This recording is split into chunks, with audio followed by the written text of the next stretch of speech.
This video will utilize auditory tones and flashing images to stimulate your memory of the news content featured this week on our website. Japanese officials have begun a search for innovative engineers. They need new technologies to decommission 3 damaged nuclear reactors at Fukushima Daiichi. Workers at Tokyo Electric Power Company plan to start removing melted fuel around 2020. They don't even know where the 3 cores that escaped their reactors are now. The reactors at the plant suffered meltdowns 3 years ago. It was the result of a powerful earthquake and tsunami that hit Japan's northeastern coast. The removal of the spent fuel is the biggest challenge in the decommissioning process, but the radiation levels inside the reactor buildings are too high for anyone to get close. Burning their way with full nuclear fission into Earth's crust.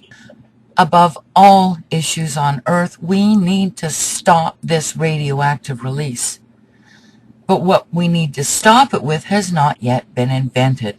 So, what is needed is a scientific think tank to be formed to attempt to invent something to stop this release. Industrial engineers gathered in Tokyo to discuss technologies needed for the operation. The current plan is to fill the reactor containment vessels with water to shield workers from radiation. But officials say it may be difficult to locate damaged parts in the containment vessels and plug any leaks. Be careful. Do not burn yourself. You have your colander in the sink and just slowly pour your water into it with all your ziti. They're calling on the engineers to study ways to block radiation without using water. The officials also ask engineers to develop imaging technology to monitor fuel debris in a radioactive atmosphere. The government will begin accepting the proposals in June. Now, the people in charge of the Fukushima Daiichi nuclear plant have been looking into the latest problem with a water treatment system. They think it was another case of human error. On Tuesday, workers suspended one of the 3 lines of the advanced liquid processing system. They'd found it was not reducing build-up of calcium. Managers with Tokyo Electric Power Company say a valve used to inject a chemical agent had been closed. The workers opened the valve on Wednesday and restarted the system. Last month they shut down a line to fix another problem, and managers say they may have forgotten to reopen the valve when they resumed operations.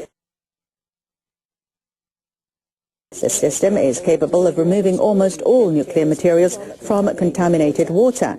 Workers have been testing it since last year and hope to put it into full operation before the end of the year.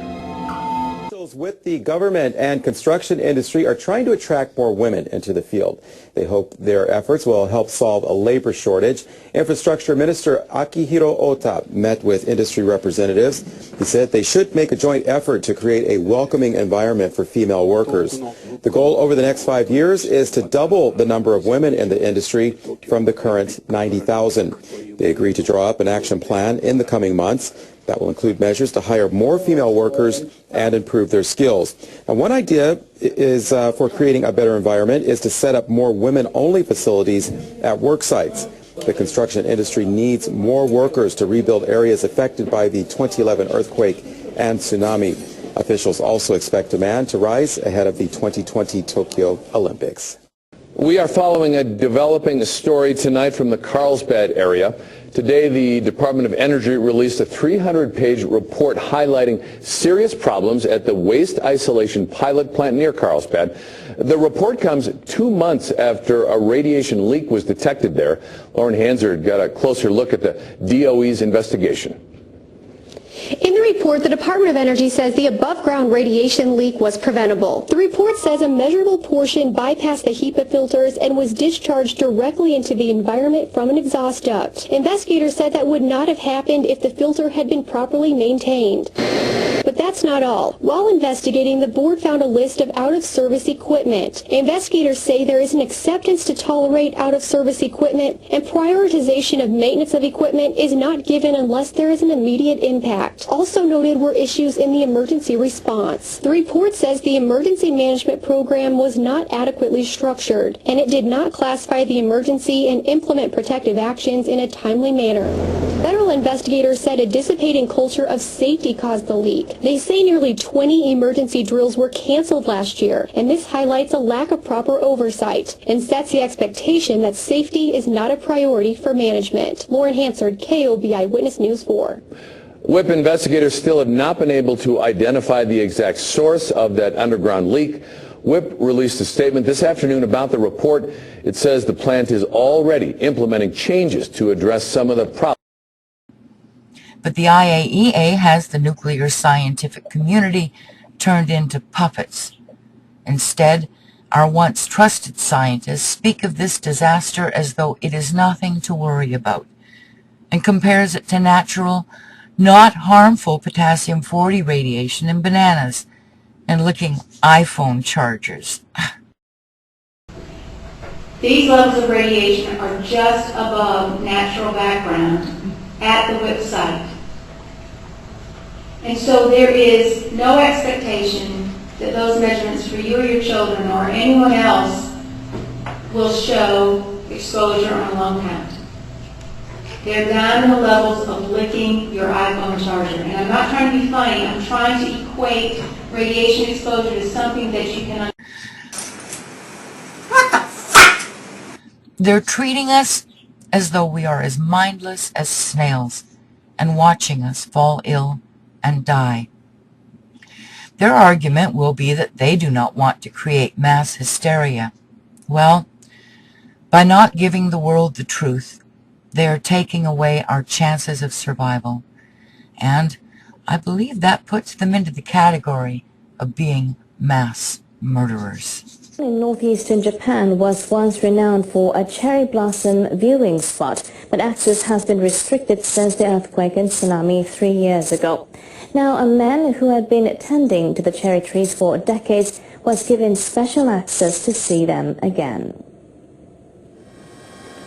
The town of Tomioka is located just 6 kilometers from the Fukushima Daiichi nuclear plant.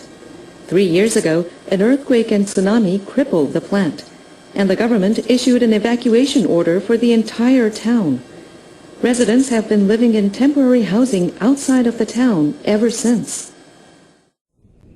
A famous row of about 400 cherry trees used to be the pride of the town of Tomioka. It was considered one of Fukushima Prefecture's most spectacular spots for viewing cherry blossoms.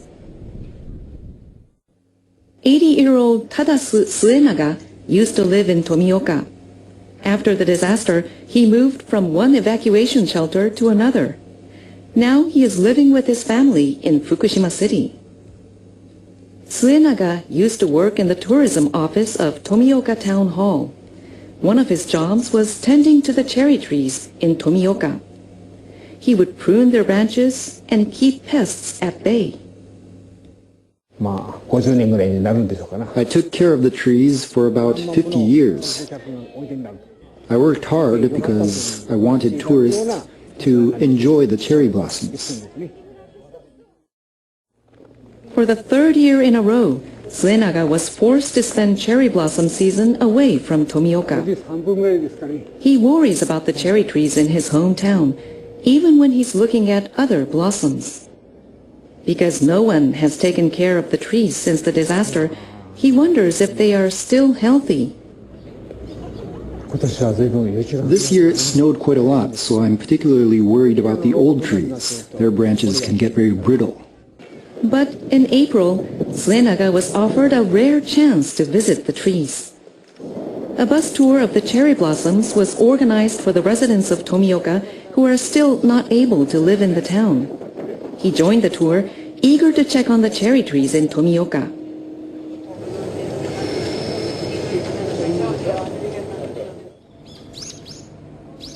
Finally, the cherry blossoms appeared in front of him.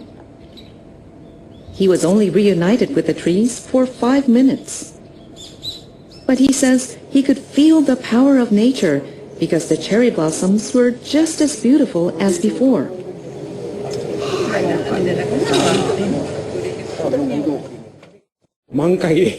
I was happy to see them in full bloom. I hope I can take care of them again someday and restore them to their original state.